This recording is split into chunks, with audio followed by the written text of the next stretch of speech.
A department store is a retail establishment offering a wide range of consumer goods in different areas of the store, each area and in New York.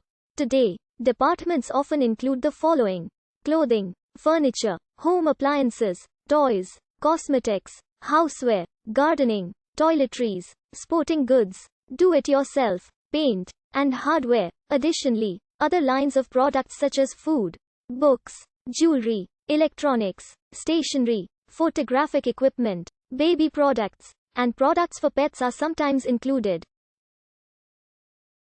Customers generally check out near the front of the store in discount department stores, while higher-end traditional department stores include sales counters within each department. Some stores are one of many within a larger retail chain, while others are independent retailers. In the 1970s, they came under heavy pressure from discounters, and have come under even heavier pressure from e-commerce sites since 2010. In the United States, department stores are categorized into the following types. Some sources may refer to the following types of stores as department stores, even they are not generally considered as such. The origins of the department store are disputed. Some sources consider the origins to be dry goods stores in general, a type of store that has roots in many countries. As these dry goods stores became larger and more complex and more aspirational, the inspiration was especially the department stores of Paris, such as the Bon Marché opened in 1852, Printemps and the Samaritan. However, BBC contends that the first department store was Harding, Howell & Co.'s grand fashionable magazine at 89 Pall Mall in Street, James's, London. One of the first department stores may have been Bennett's in Derby.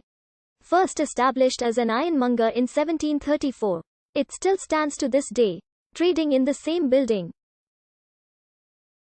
However, the first reliably dated department store to be established was Harding, Howell & Co., which opened in 1796 on Pall Mall, London. An observer writing in Ackerman's Repository, a British periodical on contemporary taste and fashion, described the enterprise in 1809 as follows.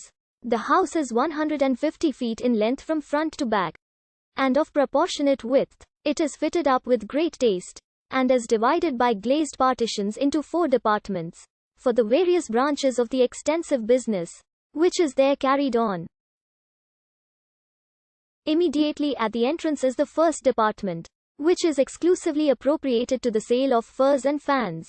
The second contains articles of haberdashery of every description, silks, muslins, lace, gloves, and etc. In the third shop, on the right, you meet with a rich assortment of jewelry, ornamental articles in ormolu, French clocks, and etc.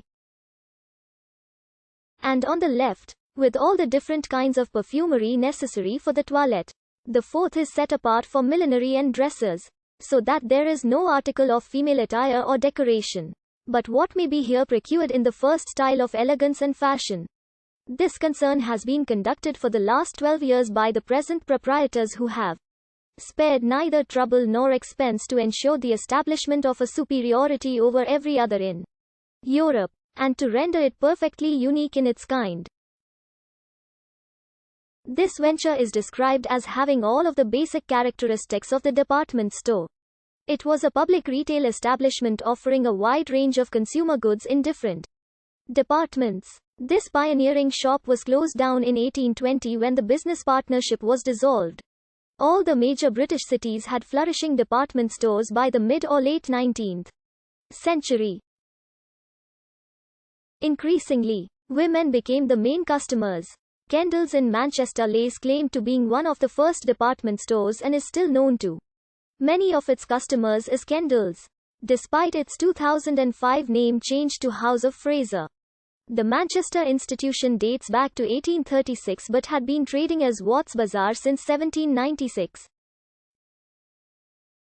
At its zenith, the store had buildings on both sides of Deansgate linked by a subterranean passage, Kendall's Arcade, and an Art Nouveau tiled food hall. The store was especially known for its emphasis on quality and style over low prices, giving it the nickname, the Harrods of the North. Although this was due in part to Harrods acquiring the store in 1919, Harrods of London can be traced back to 1834.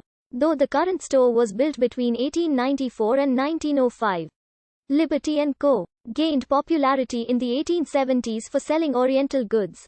The Paris department stores have roots in the Magasin de Nouveautés, or novelty store. The first, the Tapis Rouge, was created in 1784. They flourished in the early 19th century. Balzac described their functioning in his novel César Birotteau. In the 1840s, with the arrival of the railroads in Paris and the increased number of shoppers they brought, they grew in size, and began to have large plate glass display windows, fixed prices and price tags, and advertising in newspaper.